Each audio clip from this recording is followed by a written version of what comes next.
এই ভয়ঙ্কর গরম থেকে বাঁচার জন্যে বাইরের কোল্ড ড্রিঙ্কস এত টাকা দিয়ে কিনে না খেয়ে বাড়িতেই বানিয়ে নিন।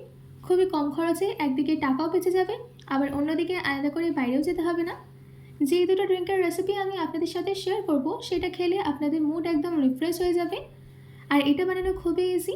তো চলুন, বেশি দেরি না করে শুরু করছি আমার আজকের এই স্পেশাল সামার ড্রিঙ্কের রেসিপি। নমস্কার, আমি বিনু, কুক উইথ বিনুতে আপনাদের সবাইকে স্বাগত। সবার প্রথমে আমি আমাদের ফার্স্ট ড্রিঙ্ক লবঙ্গ তৈরি করব। তার জন্য একটা গ্রাইন্ডিং জারের মধ্যে দিয়ে দিচ্ছি পরিমাণ মতো টক দই। তার সাথে এর মধ্যে অ্যাড করে দিতে হবে 2 চামচ চিনি,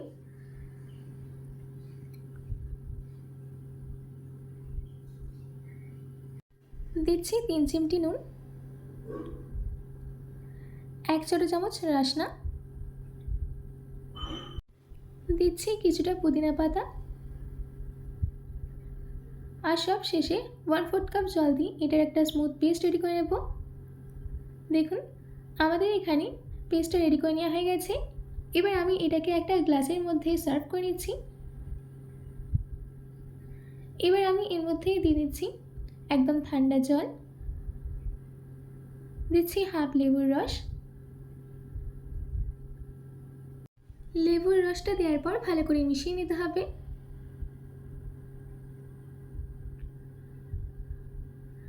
সব কিছুকে ভালো করে মিশিয়ে নেওয়া হয়ে গেছে। এবার আমি সব শেষে দিয়ে দিচ্ছি 3টে আইস কিউব, আর সব শেষে দিয়ে দিচ্ছি গার্নিশিংয়ের জন্য পুদিনা পাতা।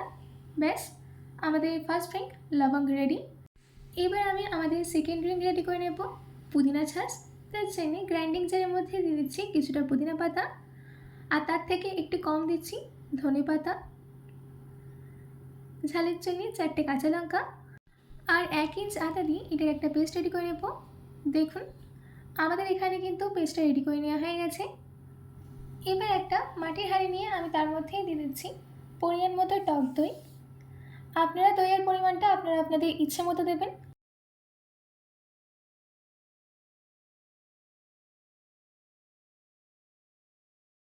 এবার একটা ডাল ঘুটনির সাহায্যে আমি দইটাকে ভালো করে ফেটিয়ে একদম স্মুথ করে নেব।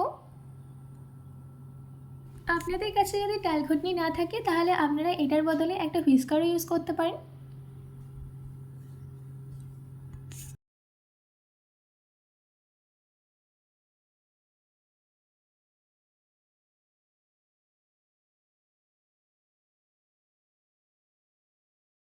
দইটাকে ভালো করে ফেটিয়ে স্মুথ করে নেওয়া হয়ে গেছে। এবার আমি এর মধ্যে অ্যাড করে দিচ্ছি আমাদের তৈরি করে রাখা ধনেপাতা আর পুদিনার পেস্ট।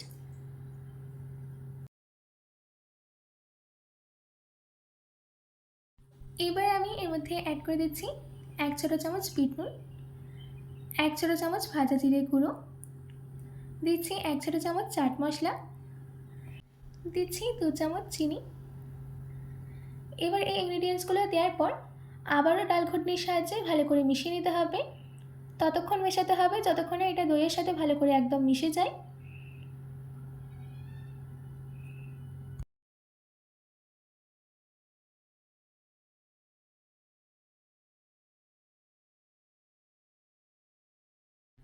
দেখুন, আমাদের এখানে সব কিছুকে ভালো করে মিশিয়ে নেওয়া হয়ে গেছে।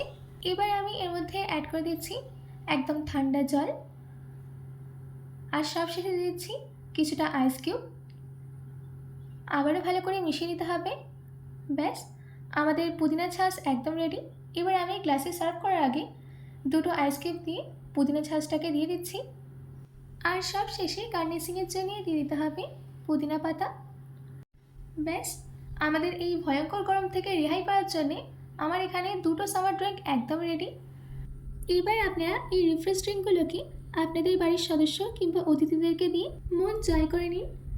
আশা করছি আমার আজকের এই রিফ্রেশ ড্রিঙ্কের রেসিপি আপনাদের খুবই ভালো লেগেছে। বাড়িতে এটি অবশ্যই ট্রাই করবেন ও কমেন্ট বক্সে কমেন্ট করে জানাতে একদম ভুলবেন না। তো আজকের মতো এইটুকু, আবার দেখা হচ্ছে অন্য কোনো রেসিপি নিয়ে। ভালো থাকবেন, সুস্থ থাকবেন।